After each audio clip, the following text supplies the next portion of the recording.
Olá, sejam todos muito bem-vindos para mais essa discussão do Vem e Segue-me. Esta semana, a designação é Êxodo 14 a Êxodo 18. Eu sou Gustavo Pedrosa e te convido a estudar conosco essas passagens tão memoráveis do Velho Testamento. Começaremos traçando um paralelo entre Mosias 24 e Êxodo 14 e 15. A linguagem é bastante semelhante e parece que essa realmente é a intenção de Mormon, fazê-los lembrar da libertação de Israel. Vamos ler Êxodo 14, versículos 2 e 3. Fala aos filhos de Israel que retornem e que acampem diante de Pi-Airote, entre Migdol e o mar, diante de Baal-Zefon. Em frente dele, assentareis o acampamento junto ao mar. Então Faraó dirá dos filhos de Israel: estão desnorteados na terra, o deserto os encerrou. Então vejam que essa era a impressão que passava do povo de Deus para Faraó, que estavam perdidos. Puxa, como é que eles seguem um Deus desse? Olha só, não sabem nem o que fazem. Então, talvez é assim que nós possamos nos sentir no mundo de hoje. É assim que esses que não partilham do Evangelho de Jesus Cristo podem perceber de nós. Olha lá, está perdendo a vida, está desnorteado, não sabe nem o que fazer. Estão perdidos no deserto. O deserto os encerrou por causa dessa fé deles. Tá? Eu ainda traço um paralelo e nós vamos cruzar com Doutrina e Convênios, seção 58, versículo 3. Doutrina e Convênios 58, 3 diz o seguinte: por agora não podeis, com vossos olhos naturais, ver o desígnio de vosso Deus com respeito às coisas que virão mais tarde, nem a glória que se seguirá depois de muitas tribulações. Então, por enquanto, nós podemos parecer perdidos, mas é porque ainda nós não conseguimos contemplar com os nossos olhos espirituais. Estamos vendo o problema somente com os nossos olhos carnais, os nossos olhos naturais. E, por vermos com os nossos olhos naturais, vamos ver no versículo 11 e 12 de Êxodo 14 o que acontece. E disseram a Moisés: não havia sepulcros no Egito para que nos tirasses de lá, para que morramos neste deserto? Por que nos fizeste isso, tirando-nos do Egito? Não é esta a palavra que te falamos no Egito, dizendo: deixa-nos para que sirvamos aos egípcios? Pois que melhor nos fora servir aos egípcios do que morrermos no deserto. Então, por essa visão míope, nós começamos a murmurar contra o Senhor. Nós começamos, então, a maldizer aquele que é nosso libertador, maldizer justamente o Evangelho que irá nos libertar, porque ainda não colocamos os nossos óculos espirituais, ainda teimamos em enxergar com os olhos naturais, ainda teimamos em parecer perdidos. Tá? Êxodo 14, versículo 13. Moisés, porém, disse ao povo: não temais, estai quietos, e vede o livramento do Senhor que hoje vos fará, porque os egípcios que hoje vistes, nunca mais vereis para sempre. E vamos cruzar diversos versículos aí com essa passagem. Por exemplo, o Salmos 46, versículo 10. Salmos 46, 10. Aquietai-vos e sabei que eu sou Deus. Serei exaltado entre as nações, serei exaltado sobre a terra. E vamos ver Doutrina e Convênios 101, versículo 16, Doutrina e Convênios, seção 101, versículo 16. E lemos o seguinte: Portanto, que se console vosso coração no que diz respeito a Sião, pois toda a carne está em minhas mãos. Aquietai-vos e sabei que eu sou Deus.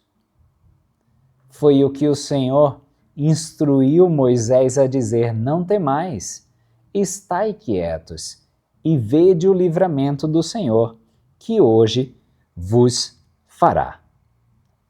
No versículo 14, o Senhor pelejará por vós e vós vos calareis. O Senhor, Ele vai lutar as nossas batalhas se formos dignos dele. Só precisamos confiar e aquietar. E podemos ainda cruzar este versículo, o versículo 14, tá? Com Doutrina e Convênios, seção 123, no seu versículo 17. Então, vamos puxar uma setinha aí e vamos cruzar com Doutrina e Convênios, 123, versículo 17. E nós vamos ler o seguinte em Doutrina e Convênios, 123, 17. Portanto, amados irmãos, façamos alegremente todas as coisas que estiverem a nosso alcance e depois aguardemos com extrema segurança para ver a salvação de Deus e a revelação de seu braço. Ainda podemos cruzar este versículo com mais uma escritura do Velho Testamento, que se encontra em Isaías, no capítulo 52,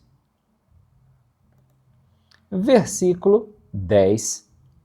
O Senhor desnudou o seu santo braço perante os olhos de todas as nações, e todos os confins da terra verão a salvação do nosso Deus. Então, é só aguardar e confiar no Senhor, que nós possamos ter essa certeza, que nós possamos esperar nele, porque ele vai lutar as nossas batalhas. Tá? Versículo 19 e 20. E o anjo de Deus, que ia diante do acampamento de Israel, se retirou e ia detrás deles. Também a coluna de nuvem se retirou de diante deles e se pôs atrás deles. Tá? Dá também para a gente cruzar com Doutrina e Convênios 103, 19 e 20. Portanto, que não desfaleça vosso coração, pois não vos digo como disse a vossos pais, meu anjo irá diante de vós, mas não minha presença. Mas digo-vos, meus anjos irão adiante de vós e também minha presença. E dentro de algum tempo possuireis a boa terra. Nesse versículo 20, tá? Vai me lembrar da expressão a obra maravilhosa e um assombro, ou o grande e terrível dia do Senhor. A escuridão vai ser esse assombro e terrível para uns, e iluminava a noite, ou seja, maravilhosa e grande para outros, tá? Eu queria ainda voltar um pouquinho para traçar um paralelo quando o faraó ele vai dizer que o deserto os havia encerrado, tá? Que o Senhor estaria pelejando por eles E era justamente Moisés que estava fazendo esse trabalho de libertá-los através do mar, sendo um instrumento na mão do Senhor. Eu queria traçar também um paralelo do mar de bronze, que nos templos antigos era usado para lavar os participantes da ordenança, de modo similar ao batismo. Não era o batismo, mas era uma representação do que viria como batismo. O que batiza representa o Senhor, como Moisés.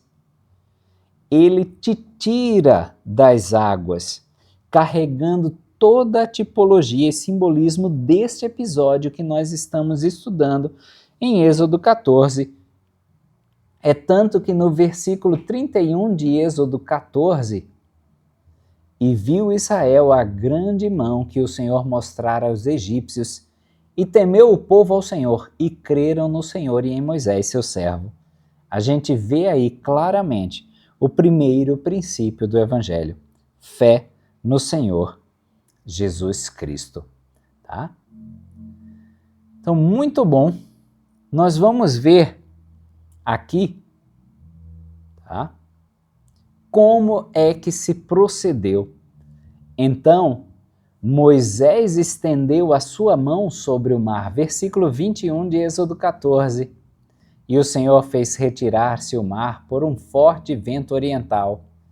Toda aquela noite o mar tornou-se em terra seca, e as águas foram partidas. Versículo 22. E os filhos de Israel entraram pelo meio do mar em terra seca, e as águas foram-lhes como muro, à sua direita e à sua esquerda.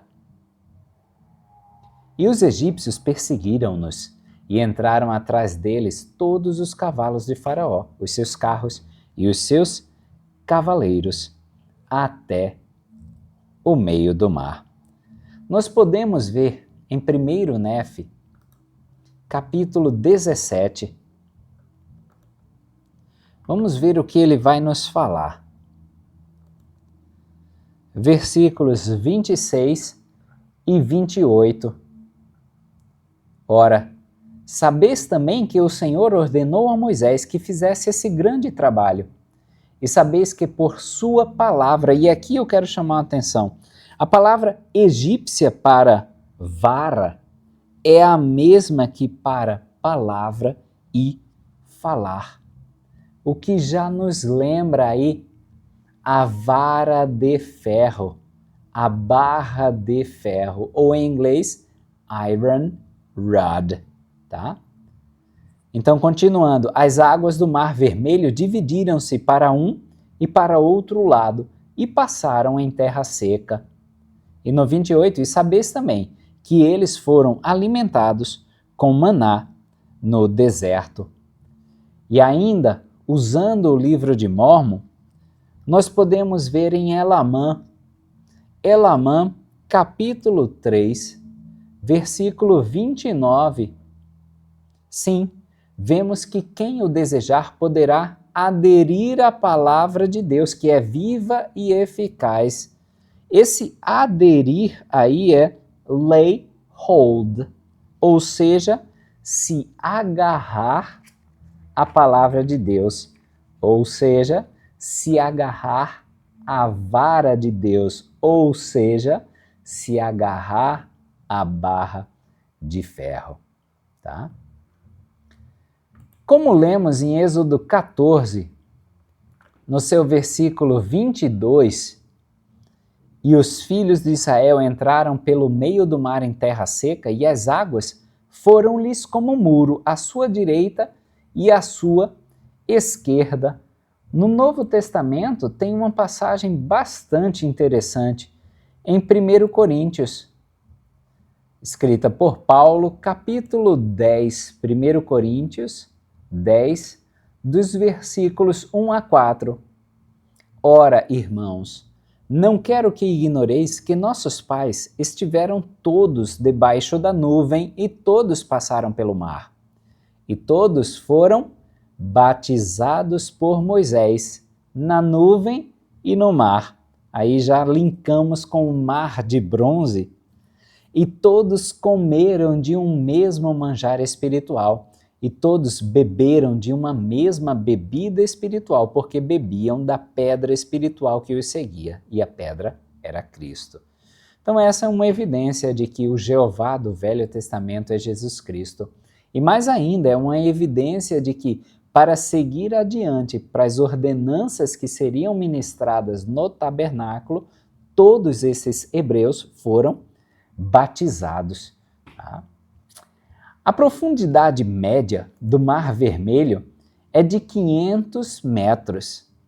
A máxima, no seu local mais fundo, é 2.500 metros. O Mar Vermelho ele é cheio de recifes de coral, o que dá a cor vermelha sob a superfície, e é daí que deriva o seu nome.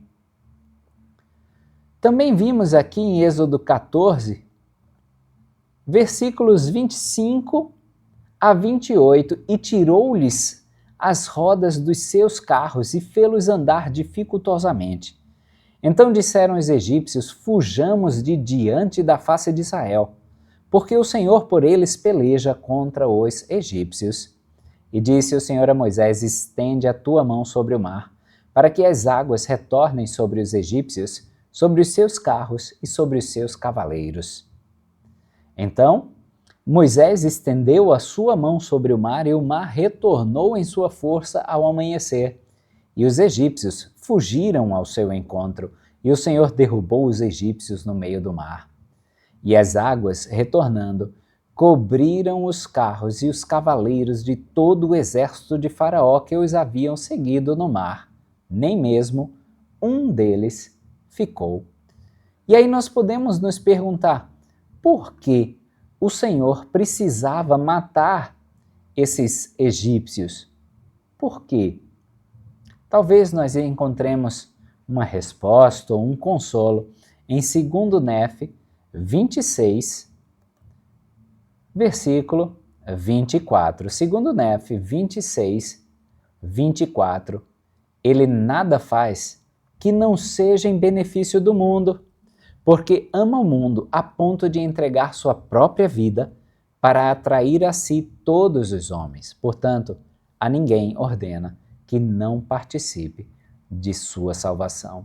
Então foi para o benefício de todos os homens, talvez até para que eles reconhecessem a mão firme do Senhor. Tá?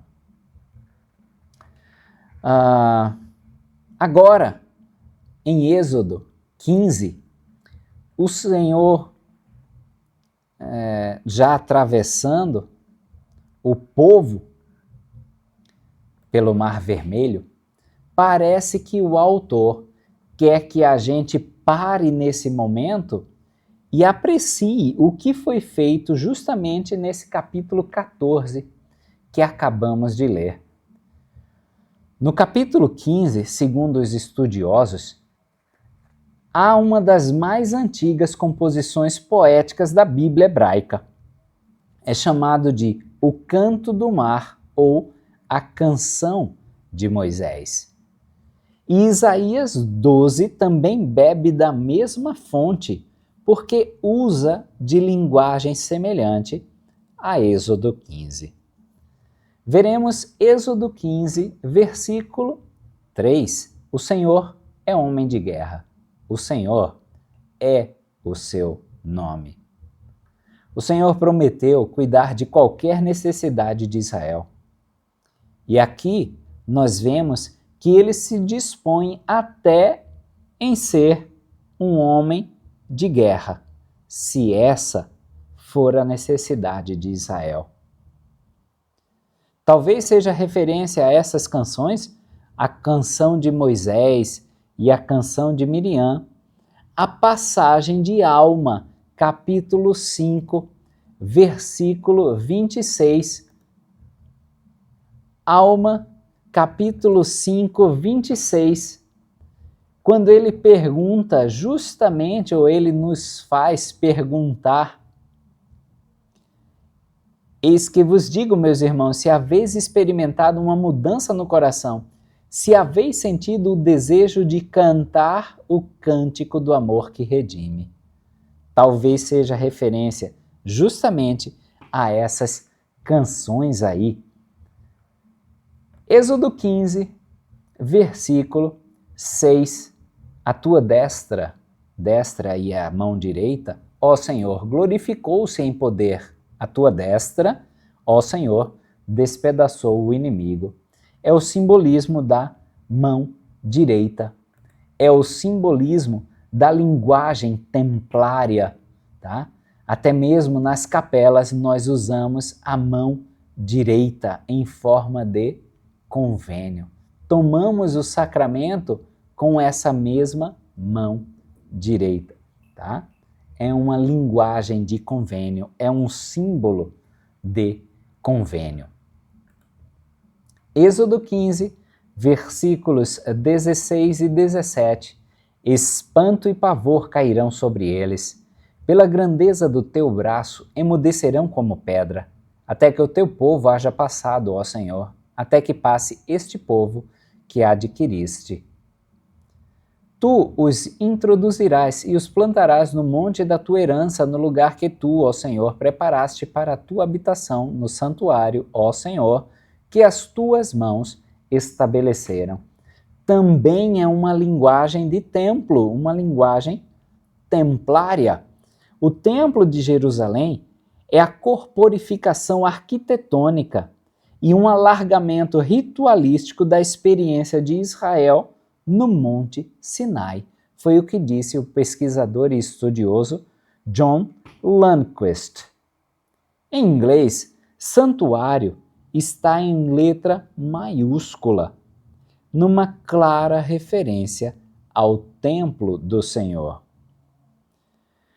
Então, após essa maravilhosa experiência, eles caminham por 3 dias e não acham água até chegar em Mara. Está lá no versículo 23. Então chegaram a Mara, mas não puderam beber as águas de Mara porque eram amargas. Por isso chamou-se o seu nome Mara. Então, Mara significando amarga. É a palavra usada por Noemi, que significa agradável e doce. Noemi significando agradável e doce, para descrever a atual condição dela em Rute, capítulo 1, versículo 20. Em Êxodo 15, 25, e ele clamou ao Senhor, e o Senhor mostrou-lhe um lenho, que ele lançou nas águas, e as águas se tornaram doces. Ali lhes deu estatutos e um decreto, e ali os provou. A palavra aí, mostrou-lhe um lenho, é Torá, que seria algo como ensinar estirando o dedo, apontando o dedo. As coisas se tornam doces se nós seguimos a instrução do Senhor. Aqui, eles estão murmurando pela água. No capítulo seguinte, eles vão murmurar pelo pão. Então, parece que no começo estão murmurando pela água e o Salvador disse que daria água viva. E no capítulo seguinte, murmuram pelo pão e o Salvador disse que daria o pão da vida. Tá? Êxodo, capítulo 16, versículos 2 e 3. E toda a congregação dos filhos de Israel murmurou contra Moisés e contra Arão no deserto.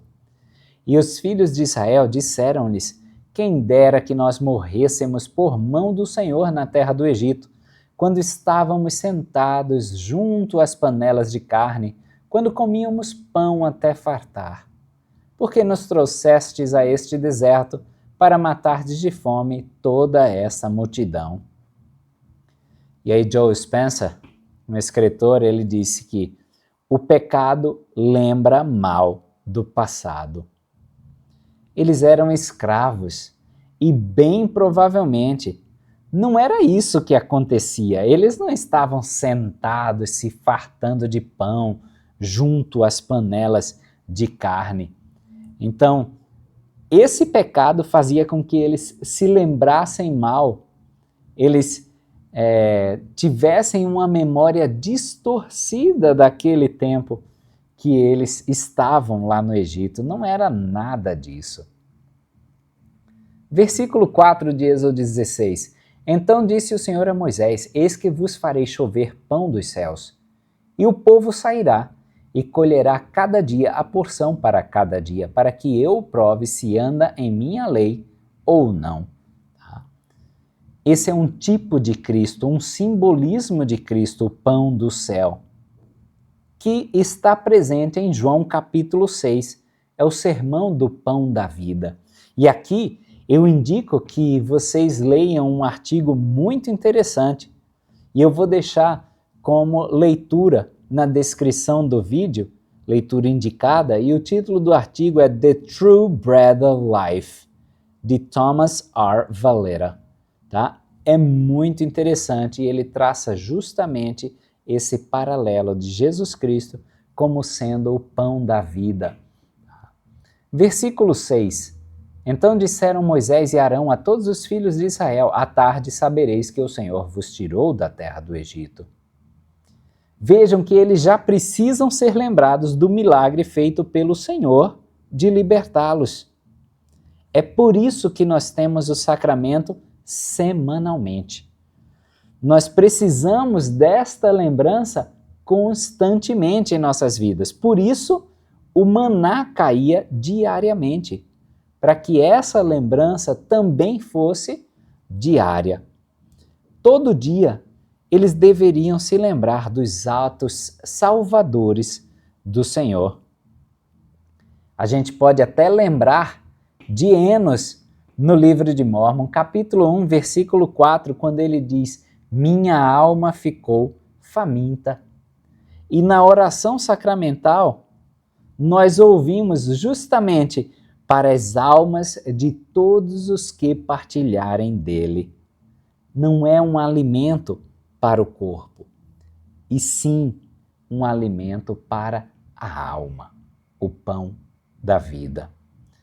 Versículo 8, disse mais Moisés: isso será quando o Senhor à tarde vos der carne para comer, e pela manhã pão a fartar. Porquanto o Senhor ouviu as vossas murmurações com que murmurais contra ele. Porque quem somos nós? As vossas murmurações não são contra nós, mas sim contra o Senhor. Então, de manhã, maná. À tarde, codornas. As murmurações que nós fazemos contra os líderes do Senhor são, na verdade, contra o Senhor. Tá? Não são contra Zezinho, Huguinho, Luizinho, de jeito nenhum. São contra o próprio Senhor. Aqui eles não estavam murmurando contra Moisés e Arão, estavam murmurando contra o próprio Senhor. Tá? Versículo 12. Tenho ouvido as murmurações dos filhos de Israel. Fala-lhes, dizendo: ao cair da tarde comereis carne, e pela manhã vos fartareis de pão, e sabereis que eu sou o Senhor, vosso Deus. Então o Senhor, por sua misericórdia, ainda ouve, mesmo quando nós estamos a murmurar. Mesmo quando nós o estamos a caluniar com os nossos murmúrios. E aí, no versículo 15, vamos ler o 14 para a gente entender. E alçando-se o orvalho caído, eis que sobre a face do deserto estava uma coisa miúda, redonda, miúda como a geada sobre a terra. E vendo-a, os filhos de Israel disseram uns aos outros: que é isso? Porque não sabiam o que era. Disse-lhes, pois, Moisés: este é o pão que o Senhor vos deu para comer. Então, maná significa justamente manhu, que é isto em hebraico, tá?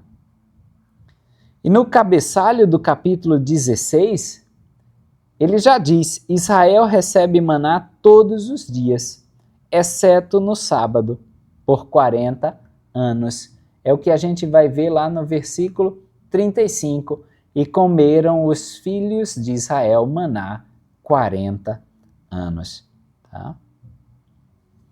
Então Deus, ele não espera perfeição imediata de nós. Por isso, a gente também não deve esperar soluções imediatas ou gratificações imediatas para essas nossas necessidades, esses nossos murmúrios. Agora nós podemos aprender algumas lições com o episódio do maná. A começar pelo versículo 21. Eles, pois, o colhiam cada manhã, cada um conforme o que podia comer, porque, aquentando-se o sol, derretia-se. Eles deveriam recolher cedo, pois o sol derretia. Tá? Então, é a importância de você cedo estar voltado para o Senhor. Seja cedo na juventude, tá? Em aspecto de faixa etária mesmo, cedo é que eu começo a aprender a lei do Senhor, mas mesmo cedo eu devo talvez começar meu dia com os olhos fixos no pão da vida, tá? Porque durante o dia vai vir esse sol abrasador que vai derreter talvez o nosso testemunho, a nossa vontade de seguir ao Senhor, o nosso amor ao próximo, por conta das dificuldades mesmo da vida. Lição 2 está no versículo 16. Esta é a palavra que o Senhor ordenou: colhei dele cada um conforme o que pode comer, um homer por cabeça. Homer era uma medida de cevada, aproximadamente 2,2 litros, que os judeus levavam ao templo de Jerusalém como minchá, ou a oferenda vespertina no segundo dia de Pesach, a Páscoa judaica. Tá? Cada um tomará para os que se acharem na sua tenda. Então você próprio teria que colher esse maná. Você próprio é o responsável por se abastar do pão da vida. Nós próprios somos responsáveis por convidar o Senhor para a nossa vida. Nós próprios somos responsáveis por nos achegarmos a Ele, para que esse pão da vida possa alimentar a nossa alma. Versículo 23 agora está a nossa terceira lição. E aconteceu que, e ele disse-lhes: isto é o que o Senhor disse, amanhã é repouso, o santo sábado do Senhor. O que quiserdes assar no forno, assai-o, e o que quiserdes cozer em água, cozei-o, e tudo o que sobejar, guardai-o para vós até amanhã. Tá? É pegar na medida da sua necessidade, senão se estragaria, exceto naquela sexta-feira, porque no sábado seria o dia do Senhor. Todos os nossos afazeres, então, devem ser feitos durante a semana. No domingo é o dia do Senhor. E se estraga o que nós fizermos no domingo, ou seja, o que não fizermos para o Senhor, não há como prosperar, porque nesse dia nós devemos nos devotar a Ele. Versículo 24. E guardaram-no até amanhã, como Moisés tinha ordenado, e não fedeu, nem nele houve bicho algum. Ou seja, sejamos obedientes. O Senhor, Ele vai nos conservar se nós formos obedientes. Ele vai cumprir com a sua promessa, com a sua palavra. É a confiança que nós demonstramos no Senhor. Senhor, vou cuidar do meu trabalho até o dia de sábado. No domingo eu não vou trabalhar e ainda assim eu confio em Ti, que você proverá para toda a minha tenda, para toda a minha família, o pão da vida e o pão natural de sustento. Tá? Era isso que acontecia com ele. Cristo usa o sentido do maná no Pai Nosso, quando em Mateus capítulo 6, onde está registrada a oração do Pai Nosso, ele diz o seguinte, no versículo 11, o pão nosso de cada dia dá-nos hoje. Tá? Nossa relação com o Pai é incremental, do mesmo jeito que a perfeição, ele não espera que aconteça de uma hora para outra, ou ele não espera que seja rápida, mas linha sobre linha, preceito sobre preceito. É uma relação incremental. O pão nosso nos dá hoje, amanhã você dá o novo pão e por aí vai. Amanhã me dá um pouquinho mais de Cristo. Depois desse meu esforço, um pouquinho mais de Cristo. O pão nosso nos dá hoje, tá? Êxodo, capítulo 16, ainda versículo 33. E diz o seguinte: disse também Moisés a Arão: toma um vaso e põe nele um homer cheio de maná e coloca-o diante do Senhor, a fim de guardá-lo para as vossas gerações. É a primeira testemunha que é posta na Arca da Aliança. As outras duas, futuramente, serão o cajado florido de Arão e as placas dos 10 mandamentos. Então vocês se lembram, pela boca de 2 ou 3 testemunhas, toda a verdade será estabelecida. A primeira testemunha das maravilhas que o Senhor faz por seu povo, o povo do convênio, foi o jarro cheio de maná. Tá? O capítulo 17 já começa com um murmúrio de novo, e é sobre a água. Tá? Moisés, ele chegava até a temer por sua vida, por conta da irritação que o povo estava. Vejam só, versículo 4 de Êxodo 17. E clamou Moisés ao Senhor, dizendo: que farei a este povo? Daqui a pouco me apedrejarão. Tá? E o Senhor, ele vai prover dos lugares mais inusitados, ele vai prover para ti. Para você que confia no Senhor, dos lugares mais inusitados, ele vai prover. É isso que talvez ilustra no versículo 6. Eis que eu estarei ali, diante de ti, sobre a rocha em Horebe. E tu ferirás a rocha, e dela sairá água, e o povo beberá. E Moisés assim o fez diante dos olhos dos anciãos de Israel.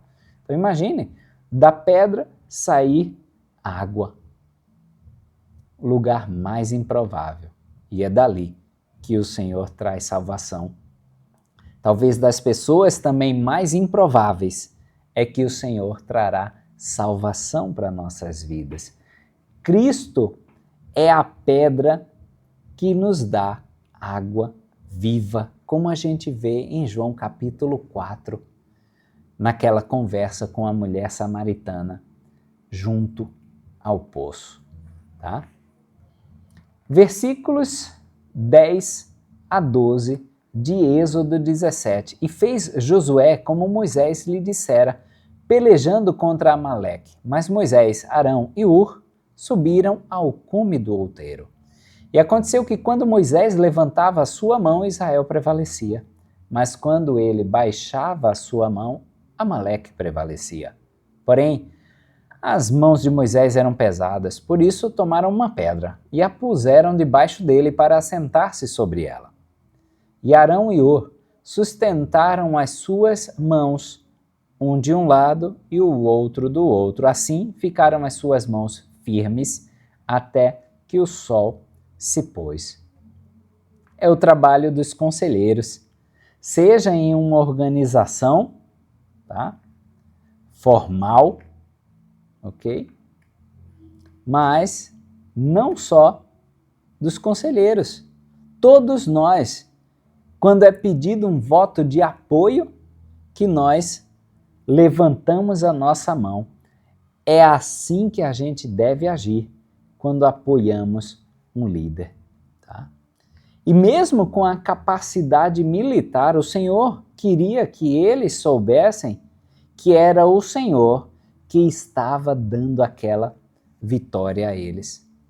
Por meio, claro, do simbolismo de estar com Moisés e suas mãos alçadas Tá?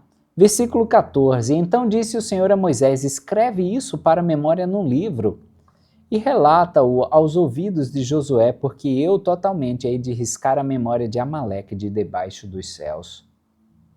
O Senhor queria que ficasse na memória do povo, e principalmente de Josué, que lideraria o povo após Moisés.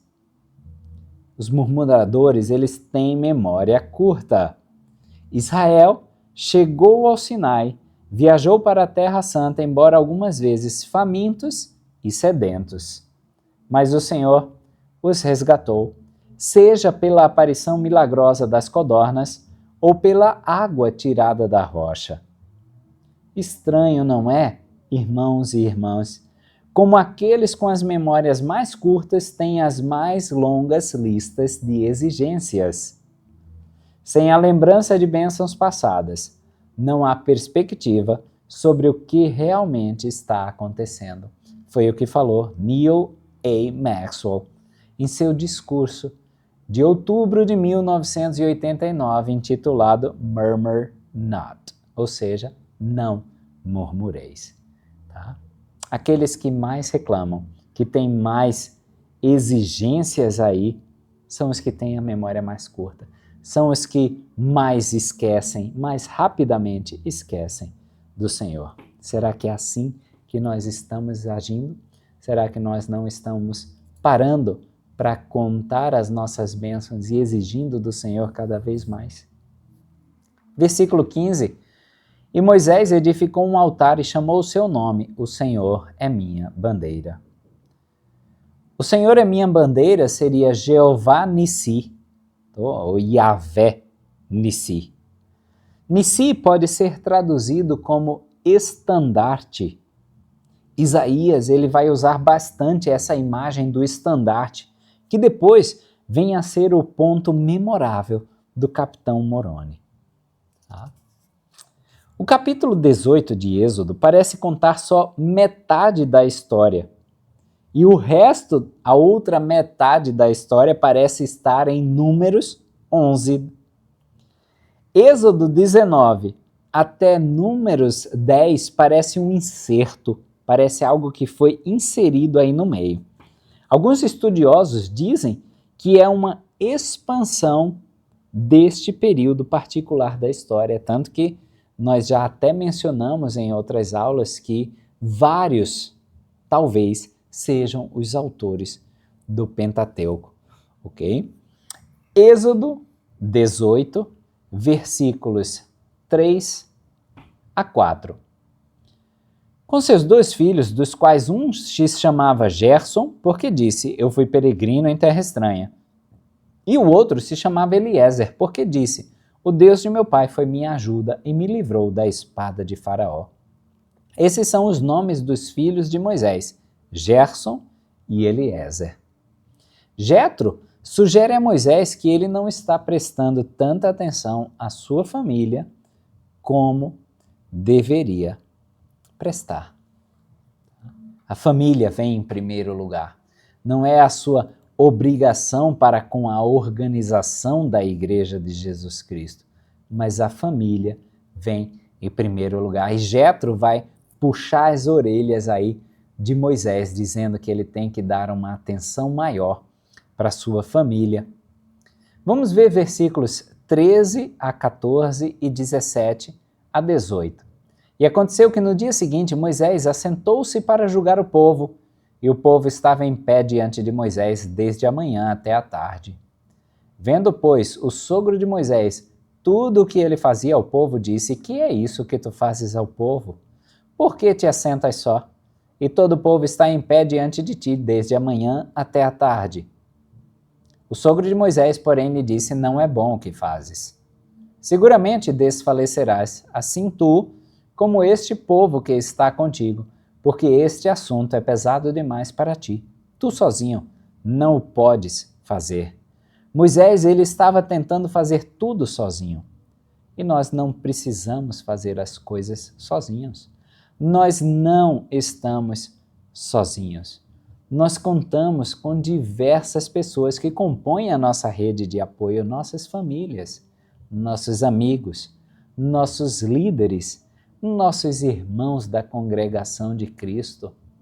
Nós não precisamos estar sozinhos. Então lembre-se, você nunca está sozinho. Tem uma imensa rede de apoio para te empurrar, para te ajudar a chegar ao objetivo. Versículo 20, e ensina-lhes os estatutos e as leis, e faze-lhes saber o caminho em que devem andar e a obra que devem fazer. Ensina. Autossuficiência espiritual. Aprende os princípios e se governa. É tanto que perguntaram certa vez a Joseph Smith como é que ele fazia para liderar o povo. Ele disse, não, eles são seus próprios árbitros. Eu ensino princípios corretos e eles se governam. Tá? Então ensina, ensina, ensina. Ensina os princípios corretos. Ensina a doutrina do Evangelho. E os membros, os irmãos, nossa família pode se governar usando o seu arbítrio. Tá? Versículo 26. E eles julgaram o povo em todo o tempo as causas difíceis, levaram a Moisés, e toda causa pequena julgaram eles, ou seja, esses que Moisés delegou para julgar o povo. Algumas coisas que nós podemos e devemos levar ao bispo, outras julguemos nós mesmos. Nós devemos ser esses nossos próprios árbitros ou juízes. Tá? Versículo 27. Então despediu-se Moisés de seu sogro, o qual se foi à sua terra. Notar aí que Jetro acompanha a mudança feita por Moisés e se certificando de que tudo estava bem, aí é que ele vai embora. É o acompanhamento que nós fazemos. Talvez com aquele membro mais novo no Evangelho, nós caminhamos com ele, acompanhamos até a sua ida ao templo, o selamento com sua família, e aí a gente se certifica que está tudo bem, beleza, nós podemos aí voltar, ir embora, ir para a nossa terra. Tá? Espero que esses comentários tenham sido aí de grande valia e que o Senhor possa estar conosco e que possamos, acima de tudo, reconhecer a mão do Senhor, reconhecer as bênçãos que Ele tem destinado a cada um de nós. Que não tenhamos memória curta.